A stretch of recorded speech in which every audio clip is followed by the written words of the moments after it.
សួស្តីទាំងអស់គ្នាថ្ងៃនេះខ្ញុំនឹងបង្ហាញអ្នកគ្នាពីការ install Linux នៅក្នុង VMware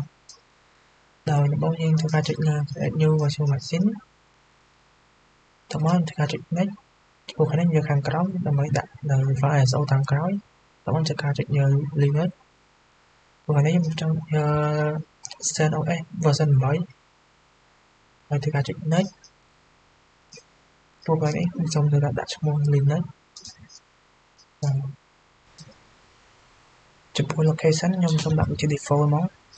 ខ្ញុំធ្វើការចុច next កន្លែងយក single file ហើយមកធ្វើការចុច next ទៀតតាមមកធ្វើការ customize hardware របស់យើងដោយខ្ញុំដាក់ RAM របស់ខ្ញុំមាន 4G តាមមកចុច finish តាមមកវានឹងបង្កើតបានជាមួយនឹង virtual machine មួយតាមមកខ្ញុំធ្វើការដាក់នៅ CD របស់យើងដែលបាន down តាម website CentOS ជា page file ISO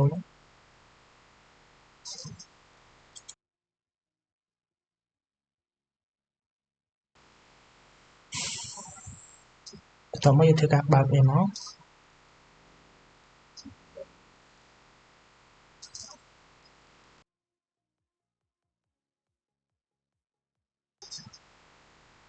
ចំពោះកន្លែងនេះខ្ញុំធ្វើការចុចនៅខាងលើ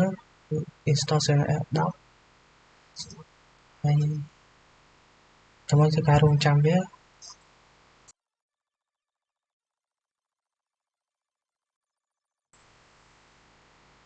ចំពោះកន្លែងនេះធ្វើការ select យកភាសាអង់គ្លេសហើយយើងចុច continue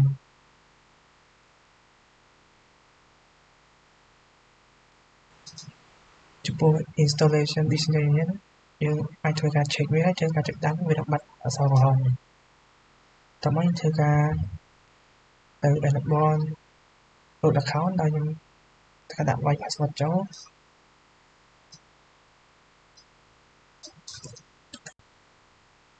តោះមកចូលទៅ user creation មកដោយធ្វើការដាក់ឈ្មោះរបស់ខ្ញុំ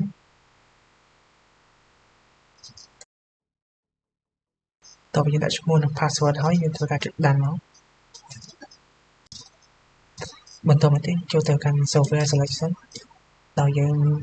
អត់ប្រើជា GUI ទេយើងគ្រាន់តែប្រើជាទាំងខ្មៅ command line យើងធ្វើការចុចយក server ហើយចុចដាំបន្តមកទៀតធ្វើការចុច begin installation ហើយធ្វើការរងចាំវា install ចប់សិនបន្ទាប់ពី install ចប់ធ្វើការចុច reboot system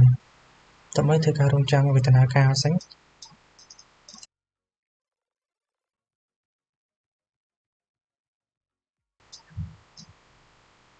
តោះមកធ្វើការ login ចូល